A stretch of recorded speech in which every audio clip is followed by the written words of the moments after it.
শান্তি কারোরই নেই। বিবাহিতরা ডিভোর্সি চিন্তায় ব্যস্ত, আর অবিবাহিতরা বিয়ের চিন্তায় মগ্ন।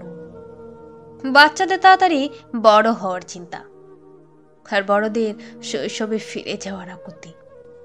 চাকুরিজীবীরা কাজের চাপে চিন্তিত, আর বেকারদের চাকরি পাওয়ার চিন্তা। কেউ কাজ করে পরিবারের জন্য দুমুঠো খাবার জোগাতে ব্যস্ত, কেউ স্বজন হারানোর দুঃখে কাতর। গরিবদের বড়লোক হওয়ার চিন্তা, আর বড়লোকেরা শান্তির খোঁজে ক্লান্ত। জনপ্রিয় ব্যক্তিরা লোকানোর ঠিকানা খোঁজে, আর সাধারণেরা জনপ্রিয় হওয়ার জন্য বিভোর। কোথাও কারো শান্তি নেই।